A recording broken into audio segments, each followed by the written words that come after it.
ఏదో అక్కడ వాళ్ళ దగ్గర ఏదో పలుకుంటాడు.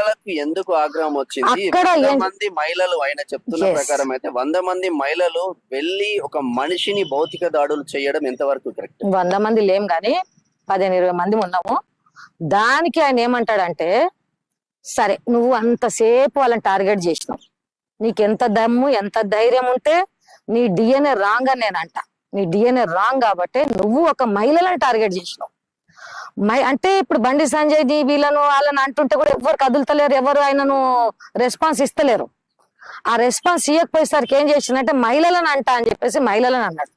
నువ్వు నీ మహిళలను అని పాదయాత్రలో తిరిగిన మహిళలను అంటావా? పాదయాత్రలో నాకు అప్పచెప్పి కూతురు వచ్చింది, తండ్రి తెచ్చి కూతురు నాకు అప్పచెప్పి, అక్క ఇగో నా బిడ్డ నీతో ఉంటుంది, ఇవి 4 రోజులు నీతో నడుస్తుంది, 4 రోజుల తర్వాత నువ్వు బస్సు ఎక్కించి లేకపోతే కారు ఎక్కించి పంపించాలి.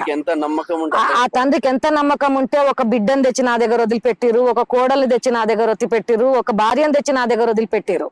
వాళ్ళందరినీ నేను తీసుకొని నడిచిన, వాళ్ళందరినీ మళ్ళీ సురక్షితంగా వాళ్ళ ఇంటికి పంపించిన. అట్లాంటి ఆడవాళ్ళను, పాదయాత్రలు నడిచే ఆడవాళ్ళను మమ్మల్ని అంటగడతాడా అంటే మమ్మల్ని అవమానించినట్టు కాదా? మళ్ళీ పేర్లు పెట్టి పాటేది నందికొండ వాగుల్లోన ఏమంటాడు? గీతాంజలి సినిమా అంటే వాడి ముఖంలో చూస్తా ఎంత వెట్టకారం ఉంటుందో. ఆ పుచ్చిపోయిన పనులు పెట్టుకొని ఆ ముఖంలో ఒక రకమైన ఆనందం, పిచ్చి ఆనందం ఉంటుంది చూడు, ఒక రకమైన పిచ్చి ఆనందం వండుకుంటా ఏమంటాడు? గీతాంజలి సినిమా, నందికొండ వాగుల్లో ఉన్న పాటలు నువ్వు ఏడబాడినవు, ఏ గుడిసెల వాడినో ఎక్కడ వాడినో నీకు తెలియదా అంటే, మా దాంట్లో నందికొండ గీతారెడ్డి ఉంది. ఇప్పుడు నువ్వు గీత అన్నావు, నందికొండ అన్నావు అంటే పేరు పెట్టినావు కదా, పేరు పెట్టినావు, నువ్వు పేరు పెట్టినావు. ఎవరో రూపా అంటున్నావు, ఆడ రూపా ఎవరో ఉండి ఉంటది అంటే నువ్వు ఆడపిల్ల. ఇప్పుడు అందరికి ఆలోచన వస్తుంది. రెడ్డి కావచ్చు, కాంచన కావచ్చు, శోభారెడ్డి కావచ్చు, అందరినీ బండి సంజయ్ అక్కనే పిలుస్తాడు. అందరు ఫ్యామిలీలతో కూడా మంచి రిలేషన్. మేము అందరం రాఖీలు కట్టడానికి ఆయన మీద పడి రాఖీలు కడతాం. మేము రాఖీల పండుగ వస్తే మేము పాదయాత్రలా ఈడి దాకా కట్టినాం రాఖీ. ఈడి దాకా కట్టినా, ఈడి దాకా పడి నేను ముందు కడతా అంటే నేను ముందు కడతా, నా ఫోటో కావాలంటే నా ఫోటో కావాలి అన్న తప్ప నేను పెద్దామని నన్ను అక్క అంటాడు. నేను ఎన్నుకున్నప్పుడు తమ్ముడు అని పిలుస్తా, కానీ 10 మందిలో పోయినప్పుడు అన్న అని పిలుస్తా. వాళ్ళ ఇంటికాడికి పోతే నేను తమ్ముడే అంట, వాళ్ళందరూ తమ్ముడే అంట. కానీ అక్కడ 10 మందిలో ఉన్నప్పుడు మాత్రం అన్న అని పిలుస్తా. అట్లా ప్రతి ఒక్కరు మేము అన్న అని పిలుస్తాడు, మమ్మల్ని ప్రతి ఒక్కరిని అక్క అని పిలుస్తాడు. అట్లాటోళ్ళను నువ్వు పేరు పెట్టి ఇప్పుడు నందికొండ గీత అని పెట్టినావు నువ్వు. ఇప్పుడు నందికొండ గీత నీలే అల్లటప్ప కాదు, అల్లటప్ప ఆడామె కాదు. 50 ఏళ్ళు దాటిన ఆమెకు నువ్వు అంటగడతావా? వాళ్ళ పిల్లలు ఇలా గ్రాడ్యుయేషన్ చేస్తున్నారు విదేశాలలో, వాళ్ళను నువ్వు ఇలా అంటగడతావాను? ఆమె కోటేశ్వరరాలు ఇట్లాంటి కుక్కలను 30 మందిని నడుపుతుంది. డబ్బుల కోసం రాలేదు బీజేపీకి. ఆమె డబ్బుల కోసం రాలేదు. ఆమె చెప్తున్నా కదా, ఆమె వచ్చినప్పుడల్లా 3 కార్లు నిండా ఆడవాళ్ళని తీసుకొని వచ్చి వాళ్ళకి ఫుడ్ తో సహా అన్నిటితో సహా ఆమె బోలెడు ఖర్చులు పెట్టుకొని, ఆమె ఎవరితో ఎక్కువ మాట్లాడదు, ఆమె ఎవరితో కొట్లాడే మనిషి కూడా కాదు. చాలా నిదానంగా పద్ధతిగా డిసిప్లిన్ గా ఉంటది. వాళ్ళ భర్త కూడా ఇంటొస్తాడు, వాళ్ళ భర్త కూడా వచ్చి కనిపించిపోతాడు, వాళ్ళ కొడుకులు వస్తారు ఆమెట. ఆమెను నువ్వు ఇంత మందిలా ఆమె ఇవాళ పైసలు ఖర్చు చేసి ఆమె పార్టీలో తిరిగిన ఆమెను టికెట్ ఆశించలే, ఆమె ఏ పదవి ఆశించలే.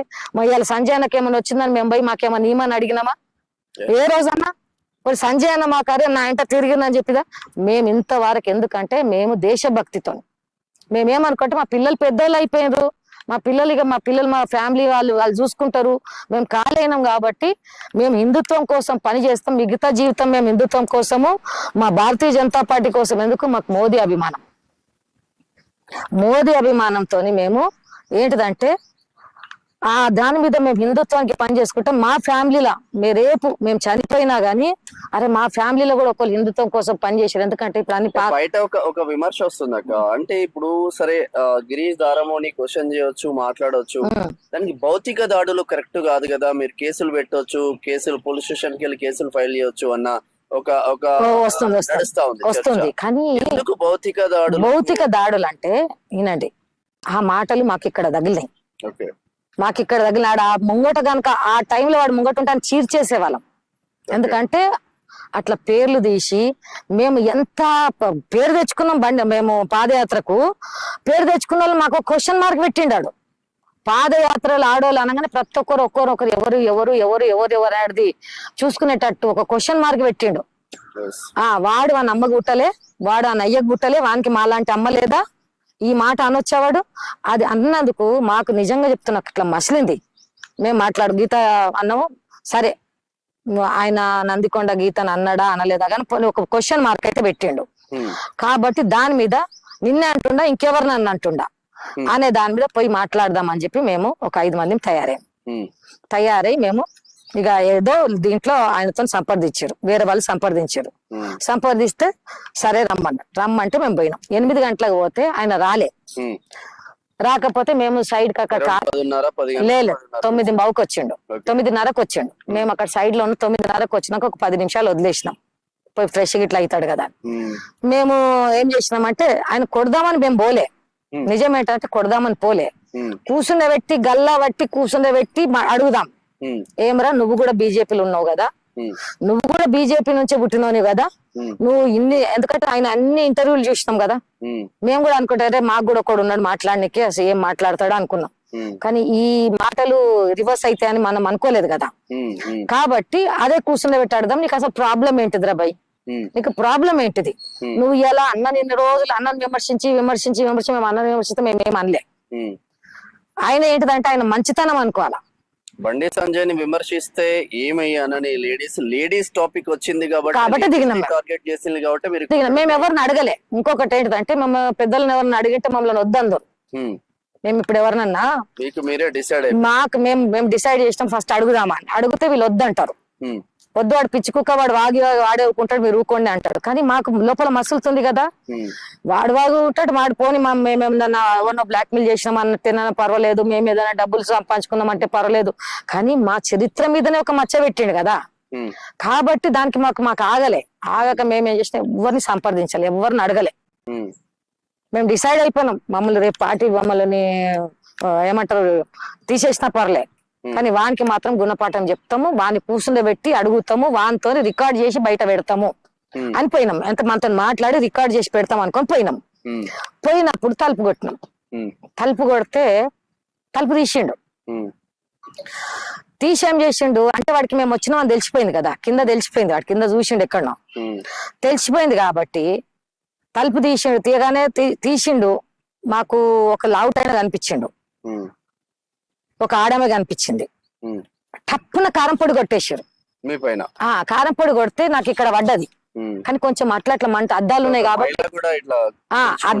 కాబట్టి మనకు కనిపించదు. కారం పొడి పెట్టి తలుపు కొట్టుకుంటే ఇక మాకు ఎంత మండింది అంటున్నావు, దర్వాజా తన్నులు దాని ఇలా మాడోలమే దనా తన్నులు దంతే దర్వాజా ముంగటికెళ్ళి ఊడిపోయి బోల్ట్ వెళ్ళిపోయింది. తన్నగానే బోల్ట్ వెళ్ళిపోయింది. లోపలికి ఇంటర్ అవుతుంటే బెడ్రూమ్ లోకి పోయి చూసినాం, బనియన్ వేసుకొని ఉన్నాడు, ఒక ప్యాంట్ ఉంది, బెడ్రూమ్ లోకి పోయి తల పెట్టుకుంటున్నాడు. మేము ఇటు ఎవరున్నారు అక్కడ ఎవరున్నారు మేము చూడలే, ఆడ ఉన్నది కేవలం వాళ్ళ అమ్మ వాళ్ళ భార్య, ముగ్గురే కనిపించారు. మేము లోపలికి పోయినాం, లోపలికి పోతే ఆయన బెడ్రూమ్ లోకి పోయేది కనిపించింది కాబట్టి మేము బెడ్రూమ్ దగ్గరకే పోయినాం. చక్కగా బెడ్రూమ్ దగ్గర పోయి తలుపు కొట్టినాం, రా బయటికి వచ్చి కూసో మాట్లాడదాం, నీ ఇంటికి వచ్చినాం కదా, దమ్ముంటారా నువ్వు ఇంత మొగం లెక్క మాట్లాడినావు, అరే కొంచెం లెక్క పోయి లోపల దాచుకుంటావు ఎందుకు, మేము ఆడలమే కదా వచ్చినాం, రా ముంగట వచ్చి కూర్చొని మాట్లాడు, ఇప్పుడు నిన్ను కొట్టినా ఏం చేసినా మేమే బాధ్యులం అవుతాం కదా, నువ్వు రా బయటికి అని అంటే ఓ వస్తే చెప్పండి గంట ఎంతసేపు తలుపు కొట్టినా ఏమి చేసినా రాడు బయటికి కొడతారు అన్న కాన్సెప్ట్ గిరీష్ కు తెలిసి ఆయన ఆత్మరక్షణ కోసం డోర్ పెట్టుకుని లోపలికి ఉండొచ్చు కదా. మేము ఆడలేము ఎంత కొడతాము, అందులో మేము చదువుకున్న ఆడోళ్ళము, మేము ఎవరినైనా కొట్టే ఆడోళ్ళమా, ఇంతకుముందు ఎవరినైనా కొట్టినామా మేము, మా అంటే 2 చెప్పు దెబ్బలు వేస్తాము, మా అంటే 2 చెంప దెబ్బలు వేస్తాము, అంతకు మించి మేమేమో పైల్ వాళ్ళమా బాడీ బిల్డర్ లో కొట్టి చంపేస్తాం అనడానికి. కానీ అక్కడ న్యూసెన్స్ చేసిండు, వాళ్ళకు భార్యకు చేతులు జోడి చెప్పినాం, చూడమ్మా మీ భర్త ఇట్లా చేసిండు, ఇది తప్పు అంటే ఆమె కూడా ఏమన్నా నేను పిలిపిస్తా, మీరు కూర్చోండి నేను పిలిపిస్తా, నేను అడిగిపిస్తా, ఒకవేళ ఆయన తప్పు చేస్తే నేను ఆయనను ఖండిస్తా అని అంటే సరే పిలిపిమని చెప్పాను. పిలిపిస్తా అని వాళ్ళు పిలిచినా ఆయన రావట్లేదు.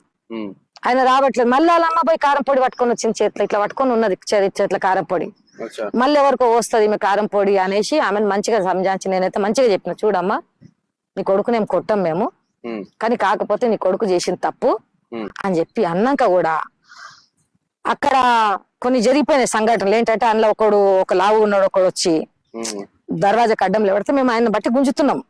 గుంజుతుంటే ఆడికి కూడా బనియానే ఉంది, బట్టలు లేవు కాబట్టి బనియానే ఉంది కాబట్టి మేము బనియాన్ పట్టి, ఇప్పుడు ఆయన మనిషి ఇంత లావు ఉన్నాడు, మేము ఇంత లావు ఉన్నాడు, ఆ మనిషిని పట్టి చెయ్యి బట్టి గుంజలేము, ఇట్లా బట్టి గుంజలేము. ఈ ఆడవాళ్ళు ఏం చేశారంటే, ఆడపిల్లలు ఉన్నారు కదా, వాళ్ళు ఏం చేశారంటే ఆయన బట్టి గుంజారు. మేము పక్కకు లేవడ్డాము, గుంజితే బనియాన్ జింగిపోయింది. ఆయనది బనియాన్ జింగిపోయింది. ఇక అప్పుడు ఆ తలుపును కూడా తంతే ఆ బోల్ట్ కూడా వెళ్ళిపోయింది. మళ్ళీ పోయి బాత్రూమ్ లో దాచుకున్నాడు. మళ్ళీ బాత్రూమ్ బాగా గట్టిగా వేసి ఒత్తి పట్టి బాత్రూమ్ లోకి వెళ్ళి బయటికి తెచ్చినాం. అంటే 3 డోర్లు వలగొట్టిల్లు మీరు మొత్తం. అప్పుడు బయటికి తెచ్చినాం. బయటికి తెచ్చినాక బాత్రూమ్ లో తిరగట్లేదు, బాత్రూమ్ లో పెట్టుకునేటప్పుడు మేము పోయి బలంగా అడ్డుపడ్డాం. ఈ బయట తలుపు మాత్రం బోల్ట్ వెళ్ళిపోయింది.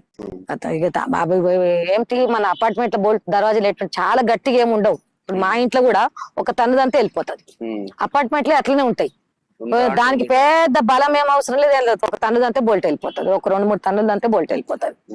ఇక ఆడికెళ్ళి ఇక అప్పుడు వాడిని అప్పుడు ఎప్పుడైతే ఇది చేసిండో, అది ఎందుకంటే నువ్వు కూర్చొని మాట్లాడకుండా మళ్ళీ మమ్మల్ని ఒక రకంగా చూస్తున్నాడు. అప్పుడు ఆడోళ్ళు చెప్పులతో కొట్టారు, బయటకు గుంజుకొచ్చారు. మీరు చెప్పలేదు అక్క ఇట్లా మాట్లాడడం కరెక్ట్ కాదు అన్న కాన్సెప్ట్. ఆడ ఇంకా మాట్లాడడానికి లేదు, మాట్లాడే పరిస్థితి లేదు ఆడ. ఎందుకంటే ఒక దిక్కు మేమంతా ఈ ఒక మనిషి ఉన్నాడు కదా ఇడిపోయడానికి, అంత ఇట్లా పోలీసులు వచ్చేసిర్రు కాబట్టి అక్కడ మాట్లాడి కూర్చుండబెట్టి మాట్లాడడానికి పరిస్థితి లేదు. మళ్ళీ మాకు మైండ్ లో తిరుగుతున్నాయి కదా అన్నాడు అనేసి, అరే లంబడి కొడుకు మమ్మల్ని అంటాడా అని తిరుగుతు. నువ్వు దునియా చేయబోయ్, నువ్వు బీజేపీతో కొట్లాడు, నీకు ఎంత ఇది ఉంది కొట్లాడు, నువ్వు ఇంకేమేమి అబండాలు మోపు మొగోళ్ళ మీద ఏమన్నా పెట్టు, వాళ్ళు ఇది చేసిరని చెప్పు, నువ్వు అది చేసిరని చెప్పు, నీకు బండి సంజయ్ సమాధానం ఇస్తాడు, నీకు కిషన్ రెడ్డి సమాధానం ఇస్తాడు. కానీ ఆడోళ్ళని ఎట్లా లాగినావు? నువ్వు ఆడోళ్ళని అన్నవని మేము వెయిట్ చేసుకుంటూ కూర్చొని మమ్మల్ని అనిపించుకొని అందరు 10 మంది మమ్మల్ని వచ్చి క్వశ్చన్లు చేసి మీరు మిమ్మల్ని అంటున్నాడా అని మమ్మల్ని ఎవరు అడగక ముందు మేము మన బ్యాండ్ బజాయించాలనుకున్నాం, బజాయించి వచ్చేసాం. బస్ కథం, ఏడుకైతే ఆడకాయ బస్ అంతే. ఇక మేము ఇంతవరకు మళ్ళా కేసులో ఎంత నీ నంబర్? నేను A2 కాంచన, A1 గీతారెడ్డి, నందికొండ గీతారెడ్డి. ఏ పాట అయితే వాడిండో అదే నందికొండ గీతారెడ్డి A2. ఫ్యామిలీకి మంచి పేరు ఉంది కదా. అరే మంచి పేరు, మంచి ఫ్యామిలీ చెప్తున్నా కదా. వాళ్ళు కోటేశ్వర్లు, శోభారెడ్డి నాకు పర్సనల్ గా తెలుసు, వాళ్ళ అక్క శోభారెడ్డి వాళ్ళ అక్క. మేము అందరము పెద్దోళ్ళం కాబట్టి, మేము వయసులో పెద్దోళ్ళం కాబట్టి మేము ఒక టీమ్ గా ఉండేసి అందరినీ కంట్రోల్ చేసేటోళ్ళము. ఇలా మమ్మల్ని అంటే నువ్వు పరిస్థితి ఏంటిది? నువ్వు మా టీం అంటే మా టీంలోకి వెళ్ళి నువ్వు ఆమెను అన్నావు అంటే దానికి పరిస్థితి ఏంటి మాది? రేపు ఆమె అంత సంపాదించి రేపు కోడళ్ళు వస్తారు ఆమెకు. ఈ నెల 2 నెలలు 3 నెలలు అయితే కోడళ్ళు వస్తారు. వాళ్ళ ముంగట నువ్వు ఇంత పెద్ద మాట ఓది ఎంటి పేరుతో సహా అన్నావు. నువ్వు పాటలు వెటకారంగా ఏం పాటలు పాడుతున్నావు? ప్రతి ఒక్క మనిషికి ఇండియనే కరెక్ట్ కాదంటావు, ఇండియనే కరెక్ట్ కాదంటావు, ఏదో చెప్తావు. ఆ హిందీ సరిగ్గా వచ్చి సావదు నీకు. ఆ మధ్యలో హిందీలో ఎందుకు చెప్తుంటాడంటే మోదీ వినాలనుకుంటాడేమో. ఈయన చేసే ఘనకార్యానికి మోదీ దాకా పోతుంది అనుకుంటున్నాడు. అనుకోని ఏమంటున్నట్టు మధ్యలో మాట్లాడతాడు. ఆయనకు ఏదైతే సపోర్ట్ చేస్తున్నారో ఆ యూట్యూబ్ ఛానల్ వాళ్ళకి నేను ఒక విజ్ఞప్తి ఏంటిదంటే, అంటే ఛానల్స్ అక్క ఒకటి ఒక ఎవరిపైన అయినా సరే దాడి ఎందుకు జరిగింది ఏంది అనేది ఇప్పుడు మీరు క్లారిటీ ఇచ్చింది కాబట్టి చాలా మందికి తెలియకపోవచ్చు. ఒక మానవత్వ దృక్పథంతో మరొక యూట్యూబ్ ఛానల్ పైన దాడి జరిగింది కదా, అసలు ఏం జరిగింది, ఎందుకు జరిగింది అనేది పోయి తీసుకుంటున్నారు తప్ప అంటే ఒక సపోర్టివ్ గా అయితే ఉండే ఆస్కారం అయితే ఉంటది. అది ఎవరైనా కావచ్చు, శ్యామ్ కావచ్చు, కాంచన కావచ్చు. అరే మల్లన్న మీద జరిగినప్పుడు రాలేదా అందరు సపోర్టు? బీజేపీ సపోర్ట్ చేయలేదా? ఇంతకు ముందు ఎన్ని సార్లు జరిగినప్పుడు కూడా మహిళా మోర్చాలు ధర్నాలు చేసి వాళ్ళకు స్టేషన్ బెయిల్ ఇచ్చేటట్టు, జైలుకు పంపించకుండా స్టేషన్ బెయిల్ ఇప్పించేటట్టు కూడా పోరాటం చేయలేదా? పత్రికా విలేకరుల కోసము. ఇంకొక క్వశ్చన్ వస్తుంది.